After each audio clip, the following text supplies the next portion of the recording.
When the person you love looks you in the eye and says they feel nothing for you, something inside you goes quiet. Not loud. Not violent. Just silent, like a light going out. That was me the night my wife, Claire, said across the dinner table, "I don't feel anything anymore." 7 years. Not perfect years, but real ones. We'd built a home, survived layoffs, taken road trips where we got lost and laughed anyway.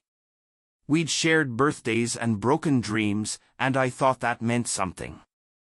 Until it didn't.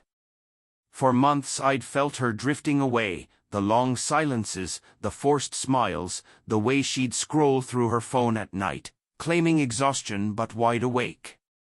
When I asked what was wrong, she said she just needed space. I gave it. Maybe too much. That night, over cold pasta and flickering candlelight, I asked, "Do you still love me?" She hesitated. Her eyes moved to the floor. "I don't know," she whispered. "I don't feel what I used to. I feel nothing." I didn't cry. Didn't shout. I just nodded and said, "All right." Then I stood, walked to the bedroom, and sat in the dark for hours, watching our memories flicker like an old movie that no longer belonged to me. The next few days passed like fog. She moved through the house as if I were invisible. I made breakfast. She barely looked at me. I left notes. She left silence. She wasn't cruel, she was gone, just emotionally gone. The only one who seemed to notice was her younger sister, Emily.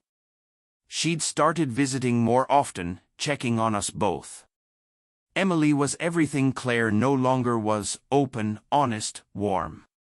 One afternoon, while Claire was at work, Emily stopped by with 2 coffees. "You look like you haven't slept," she said. I smiled faintly. Maybe because my wife told me she doesn't feel anything for me anymore. Emily sighed, sitting across from me. I knew something was wrong. "She's been distant with everyone. But you don't deserve that." I didn't answer. I just stared at the coffee, wondering how something so solid could vanish so quietly. A few days later, Claire asked for a trial separation.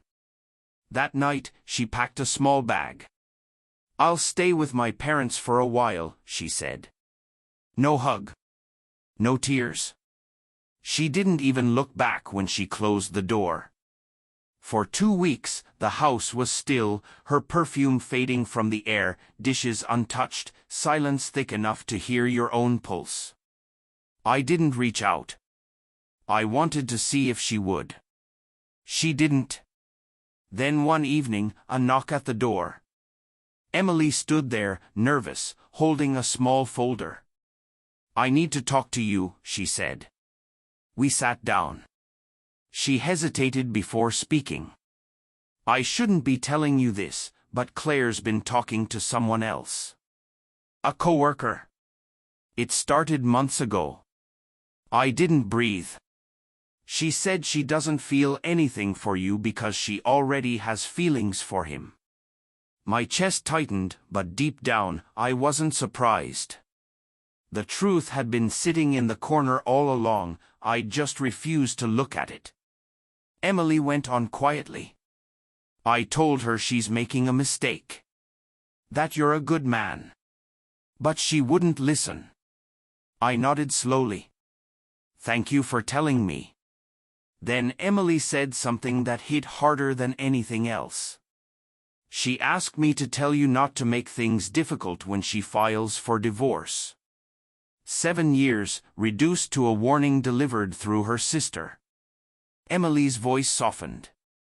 "I don't agree with her. She's lost.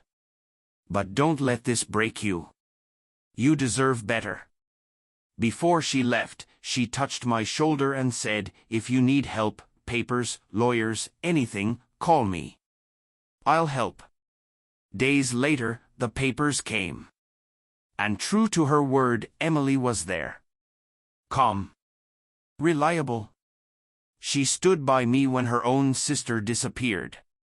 The divorce moved quietly, like the end of a long storm. Claire moved away with her coworker.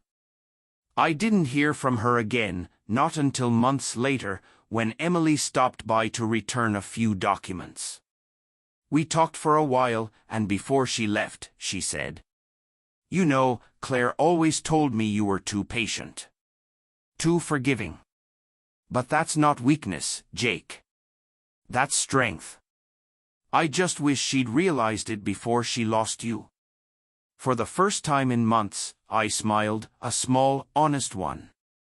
"Maybe it's better she didn't," I said. We sat in silence, and it wasn't heavy. Just peaceful. A few weeks later, I heard through mutual friends that Claire's new relationship had fallen apart. The man she'd left me for had already moved on. Then one night, a message. "I made a mistake," she wrote. I read it once. Didn't reply. Because sometimes the best revenge isn't anger, it's peace. And peace is what I finally had. Looking back, I realized love doesn't die in one blow.